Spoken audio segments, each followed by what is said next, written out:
So, there's a couple of bugs and a couple of updates that developers have made to Tower Defense Simulator without actually telling us. The first of this being the fact that the Jester Tower is no longer on sale. Interestingly, the Jester was made off sale like 3 or 4 days before the actual Jester Game Pass was removed from the Game Pass store. However, at the same time, they've actually removed the Executioner's Game Pass from here, or the gifting for the Executioner Game Pass, because the Game Pass itself, that was taken off sale back in like January, but you could still gift out to players because the UI was still there. The developers have now removed that because obviously that's a bad idea. Well, not really a bad idea, but it was unintuitive, because why would you have the ability to gift other players the tower but not buy the tower for yourself? You know what I'm saying? However, by doing this, they've actually kind of screwed up the layout of the Robux or the Game Pass store, because as you can see here, there's only one, I say, blown up, enlarged Game Pass purchase option, that being admin mode, and there's no second one. There should be a second one here, which is why this balances out. However, instead, they've just moved up the VIP Pass and the Custom Music Game Pass to here, and it looks like there's a weird gap here. Now, another thing that the developers have done is that they've removed Toilet Mode from Tower Defense Simulator. However, that's actually a seasonal thing now. I can confirm that Toilet Mode appears in the game from the 1st of April at 0 o'clock at UTC until the 8th of April, 0 o'clock UTC. The Toilet Mode event, or whatever you call it, is a rotating thing that starts on the 1st of April every single year from now on. This means that Toilet Mode probably has like one of the rarest logbooks, because you're going to have to be aware that from the 1st of April, you have to like activate it. But you do have a week to grind it out. So, you know, one of the rarer logbooks is probably like the Megatron toilet. And obviously, there is a glitch where the toilet boss doesn't appear because it doesn't replace the brute, because that's glitched. Well, it's not really glitched, but it appears in easy mode rather than the Gravedigger, which is what the toilet boss actually replaces. Also, I forgot to mention this, but Hotspot is actually now a hardcore map. It's not the only 3-path or 3-lane map in hardcore mode. Infernal Abyss does exist, but I believe Hotspot is harder. I may have mentioned this before, I may have not, but achievements have been added. The achievements pop-up has been added in V1.59.5. They were originally meant to be planned previously, but when the whole achievement system update was actually occurred, but developers didn't have enough time to release it, so they decided, okay, we're just going to release it at a later date, which they have. Quite honestly, within a week, so, you know, that's fine. And yeah, I've not actually played Hotspots. This is the first time I've ever seen Hotspot, and I can probably see this being quite a difficult map. It's actually like, it's quite similar to Badlands, actually, thinking about it, except with less complicated paths towards the end. You know, I quite like it. It's very wasteland, apocalyptic, but it's not surrounded by water like most other maps are. In fact, this map actually is quite expansive. As you can see, this road network here goes far beyond the playing area, so Adversary did go quite hard on the models for this map. Very cool. Oh, and developers, they fixed the return to lobby thing. So I was complaining about the return to lobby thing during the April Fool's event. No, they actually fixed it in V1.59.6. Another thing that developers did is they expired all of the codes from the April Fool's event. So there were two: enter code here with spaces and enter code here without the spaces. This one was the one that lasted a longer period of time, but they expired it, I want to say, on the 3rd of April, so you really only had, like, what, 72 hours to actually redeem this code. And here's an update that actually is quite interesting to you and me. So, as you can see here, the common skins in the coin crate cost this much, 1.3 billion. 1,346,914,696. Meanwhile, uncommon, it's basically similar, except it's 737 in the units, whatever, 737. Do you know why this is the case? It's because what the developers have done is they've actually copied over the developer product code for the deluxe crate over as, like, for some reason, a link to the developer product, basically. So, this number here is actually the number for the deluxe purchase uncommon skin for the deluxe crate, and as you can see, the uncommon skin costs here the exact same number. So it seems like the developers, what they've done is they've just copied and pasted over the code for the deluxe crate. However, instead of the costs or whatever, the storefront putting up the developer product for the deluxe crate, because obviously it's not the deluxe crate, it's the coin crate.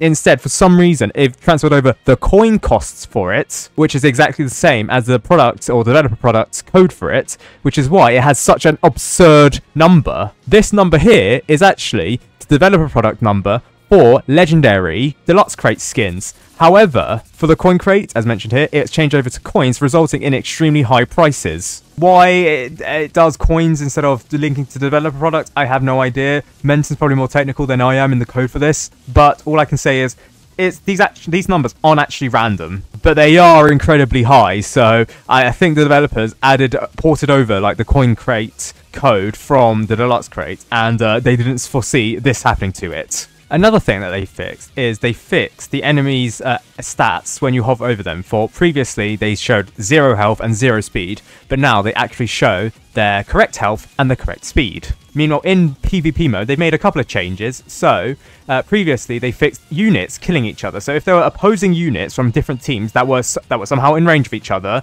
they would attack each other. However, they have fixed that where that is no longer the case. This is alongside all of the other changes made to PvP testing, basically, which is quite a lot, including the fact that there are separate low rank, mid rank, and high rank enemies, which are based on a secret formula that's done behind the scenes, which you can't see yet. That's based on an ELO ranking, which you also cannot see, which includes some enemies which you can't normally see in the game, which is just one, the Molten Hazmat, but I've already talked about it. Changes in economy, such as the time decrease from 10 to 8. The ability to view the map from bird's eye view, which I still don't know how you do that. These consumables themselves, they're not really too much to write home about. They have unlimited uses. The energy drink has Paradoxum Games logo. Looks like a Red Bull can. Air horn, whatever. Protein shake looks like one of those, what was it? Fridge stuff. I mean, I don't know if they have it in America, so I don't know if it can be based on that. But I will have to assume that you know how these work, basically, because you've probably played PvP mode. Oh, and the wiki literally stole my description of the energy drink. Appears to be based on Red Bull, an Austrian energy drink. Also, for some reason, enemies beta has been removed from a couple of maps in Tower Defense Simulator.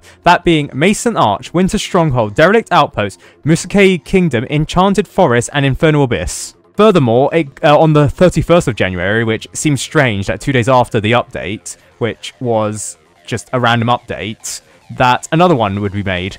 Black Spot Exchange lost enemies beta. Why this is the case, I don't know. The only thing in common with these maps is they all have multiple paths. Does Enchanted Forest have multiple paths? Yeah, it does. Okay. So it seems as if a map has multiple paths, enemies beta is removed from the map. But then this is alongside old maps that didn't get updated to enemies beta, like Abyssal Trench and Chessboard and Construction Crazy, which is probably the oldest map in the game that hasn't been reworked yet. Yeah, even Hot Spots, which is a map that was recently added, which has 3 parts, it doesn't have enemies beta. So it seems like for some reason the developers have removed enemies beta from maps with multiple parts, which I don't understand why, because it doesn't seem as if there's like any advantage for removing it, nor does it make it any easier, nor does it make it any harder. I don't know why. I don't even know if like the versions revert like legacies into moderns anymore, modern into legacy. It's really weird. I mean, I guess it does kind of have an effect on maps in hardcore mode, since it means that the mystery enemies in hardcore mode aren't replaced with breakers. But I think most people in hardcore mode would prefer breakers, because with mysteries they could spawn in a lead boss, and the lead boss is harder to deal with than multiple breakers. So Black Spot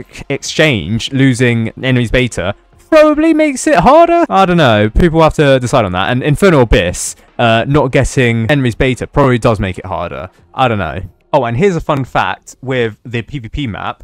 They say that there are 2 developers who made it, Suren Durg and your adversary. However, Suren Durg probably wasn't involved in creating the map because they haven't been active in the Tower Defense Simulator community since early 2023. Now, it could be the case where they probably made some of like the original assets for the original maps in 2021, the original PvP maps were made then, because this used to be Work in Progress City, not Crash Course. But I can't confirm that. Furthermore, what's interesting is that the release maps, at least for PvP mode, are like based on some original maps. Well, PvP testing used to have original maps called PvP 1, PvP 2, you get the picture. However, interestingly, each of the maps follow the path of PvP maps in that PvP testing. So Crash Course follows the map path of PvP 1, Judging Hall follows the map of PvP 2, and before you think about it, no, the next one isn't PvP 3, no, it's PvP 4. Then the next one is Warmland, which is PvP 5. So, what happened to PvP 3? I don't know. I don't know why the developers didn't remake PvP 3 into one of the maps for the PvP test. I don't know.